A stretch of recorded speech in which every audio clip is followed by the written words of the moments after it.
नमस्कार दोस्तों, आप सभी श्रोताओं का एक बार फिर से स्वागत है हमारे YouTube चैनल आयान ज्ञान सागर पर।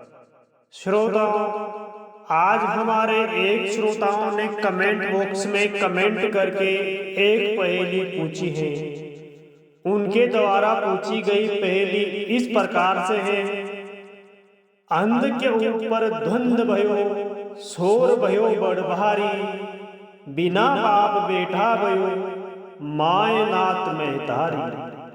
श्रोताओं, इस पहेली का अपन समाधान करने से पहले अगर हमारे YouTube चैनल आयान ज्ञान सागर पर आप नए हो तो चैनल को सब्सक्राइब करें और साथ में बेल आइकन के बटन को दबा दें, इससे कि मैं जब भी इस प्रकार की पहेलियां डालूं उसका नोटिफिकेशन सबसे पहले आपके पास पहुंच सके और आप इस प्रकार की अच्छी अच्छी पहेलियां देख सकें।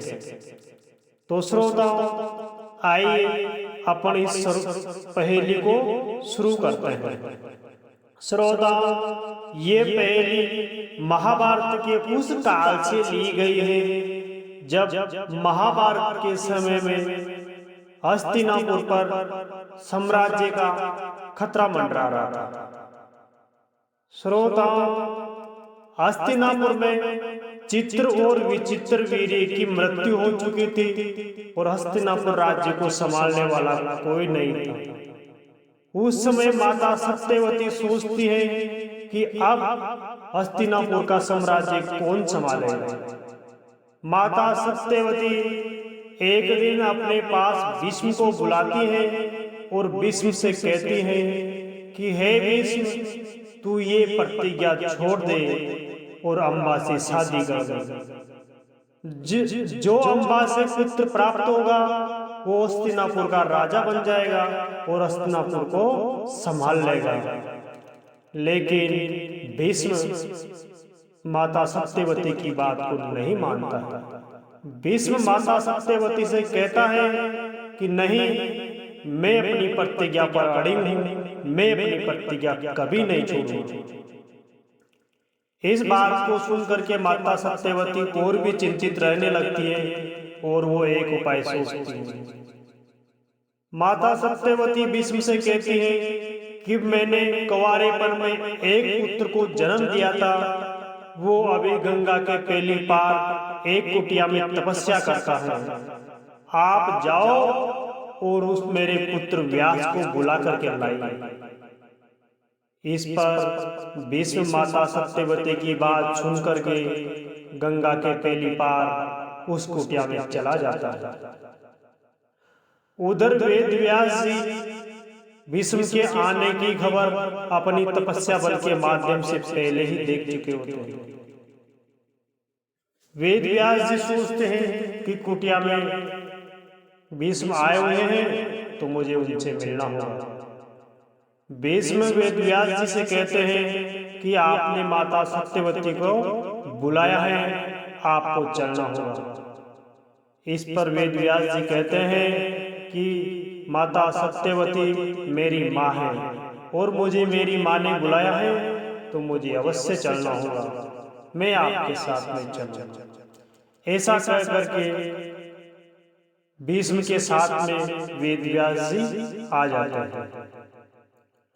जब वेद व्यास जी आते हैं तो माता सत्यवती वेद व्यास जी से कहती है कि वेद व्यास, इस हस्तिनापुर राज्य को संभालने वाला कोई नहीं है, आप इस हस्तिनापुर के राज्य को संभालिए, या फिर हमारी जो रानियां हैं, चित्र और विचित्र की रानियां, इनके आप पुत्र पैदा करिए। जो पुत्र होगा वो हस्तिनापुर का राजा कहलाएगा।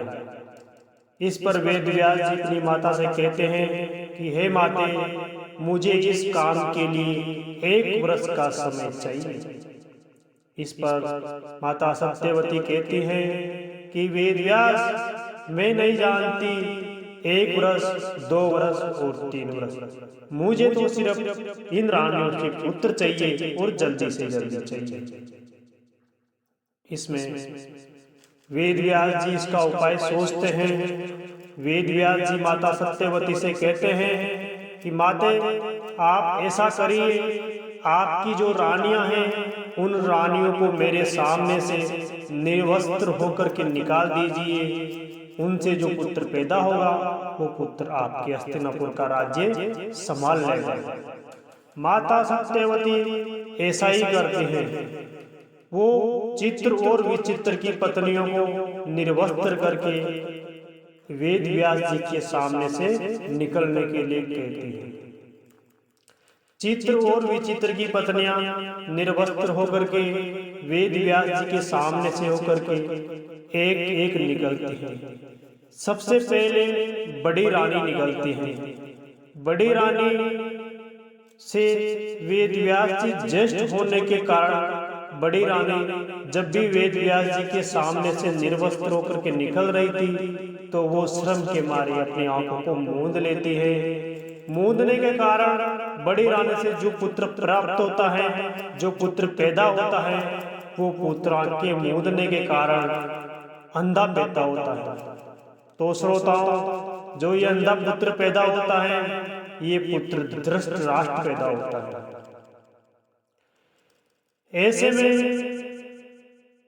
ऐसे में ये पहेली अंध के ऊपर धुंध बयो। हस्तिनापुर में पहले से ही धुंध चल रहा था कि साम्राज्य को कौन संभालेगा, और ऐसे धुंध में जो पुत्र पैदा होता है बड़ी रानी से वो और भी अंधा हो जाता है, तो वहां पर और भी ज्यादा धुंध उत्पन्न हो जाता है। अंध के ऊपर धुंध बयो, शोर बयो बड़ बहारी, यानी कि श्रोताओं, जो अंधा पुत्र पैदा होता है उससे और भी ज्यादा शोर हो जाता है। इसके बाद में जब छोटी बीच वाली रानी यानी कि बड़ी रानी से छोटी रानी जब वेद व्यास जी के सामने से निकलती हैं तो वो अपने शरीर पर पीली मिट्टी पोत करके वेद व्यास जी के सामने से निकलती है। जब रानी पीली मिट्टी पोत करके वेद व्यास जी के सामने से निकलती है तो उनसे जो पुत्र पैदा होता है वो पीले रोग से ग्रसित पुत्र पैदा होता है। और ऐसे में हस्तिनापुर का साम्राज्य सोचता है कि ये बड़ा पुत्र पैदा हुआ है वो अंधा है, और जो छोटा पुत्र पैदा हुआ है वो पीले रोग से ग्रसित है। तो ऐसे में हस्तिनापुर का राज्य ये कैसे संभाल पाएंगे? तो श्रोताओं, उन दोनों रानियों के साथ में एक जो दासी थी वो दासी भी वेद व्यास जी के सामने से निर्वस्त्र होकर के निकल जाती हैं, और उस दासी से जो पुत्र उत्पन्न होता है वो पुत्र सही प्राप्त होता है, यानी कि वो राज्य चलाने के लायक होता है। उस पुत्र का नाम था विदुर। तो हस्तिनापुर में और भी ज्यादा धुंध उत्पन्न हो जाता है कि क्या अब हस्तिनापुर इसी लायक रह गया है जो हस्तिनापुर में ये विदुर ही यहाँ का साम्राज्य संभालेंगे। यानी कि हस्तिनापुर सिर्फ इन दासी पुत्रों का ही रह गया है। क्या हस्तिनापुर को दासी पुत्रों के हवाले किया जाएगा? तो इस प्रकार से हस्तिनापुर में अंत के ऊपर धुंध बयो, शोर बयो बड़ बहारी, ये पहले श्रोताओं महाभारत के उस काल पर जाकर के, उस काल के समय पर जाकर के बैठती है। अगली पंक्ति है श्रोताओं, बिना बाप बेटा भयो माय नात महतारी। श्रोताओं, ये पंक्ति रामायण के उस भाग से ली गई है जब, तो श्रोताओं ये पहली उस समय की बात है जब माता सीता महर्षि वशिष्ठ के यहाँ रहते हुए जंगल में एक दिन लकड़ियां काटने के लिए जाती है। लकड़ियां काटने जाते वक्त माता सीता गुरु वशिष्ठ कहती हैं कि महर्षि, मैं लकड़ियां काटने जंगल जा रही हूँ और आप मेरे पुत्र का ध्यान रखेंगे। माता सीता ऐसा कर करके अपने पुत्र को भी साथ में ले जाती हैं और वो लकड़ियां काटने चली जाती हैं। इसके बाद में पीछे से महर्षि वशिष्ठ जी देखते हैं कि कुटिया में तो कोई बालक ही नहीं है। महर्षि वशिष्ठ जी सोचते हैं कि बालक को कोई जानवर उठा करके ले गए होंगे। ऐसे में माता सीता जब भी वापस आएगी तो वो अपने पुत्र को यहाँ न पा करके वो और भी दुखी होगी। इस पर महर्षि वशिष्ठ जंगल में पाए जाने वाली एक घास कस नामक घास पर अपने दांतों से काट करके उसमें अपना जीव भर देते हैं और उस कस नामक घास से एक बालक उत्पन्न कर देते हैं।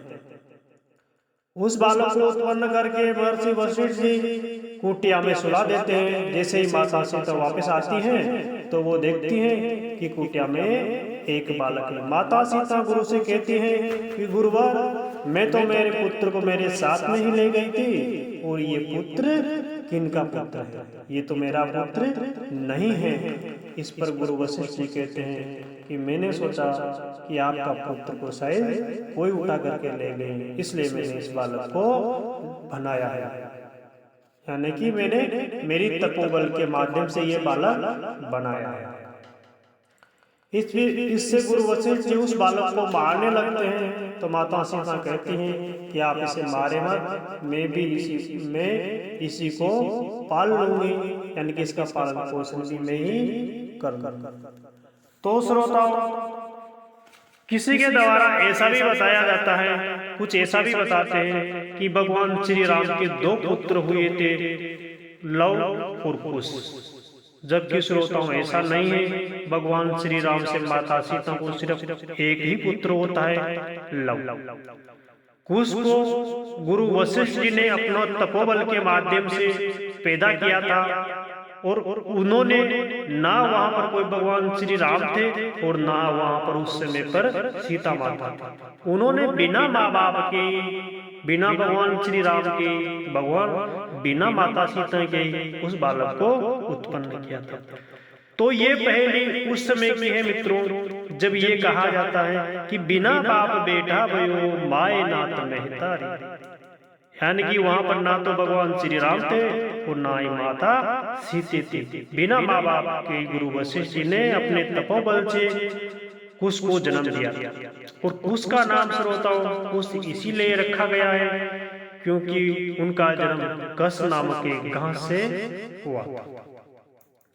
तो ये थी अपनी आज की पहेली। श्रोताओं, कैसी लगी हमारी पहेली? अगर हमारी पहेली अच्छी लगी हो आपको तो हमारे YouTube चैनल अयान ज्ञान सागर को सब्सक्राइब करें और बेल आइकन के बटन को दबा दें। हम आपके लिए ऐसी अच्छी पहेलियां लाते रहेंगे। धन्यवाद।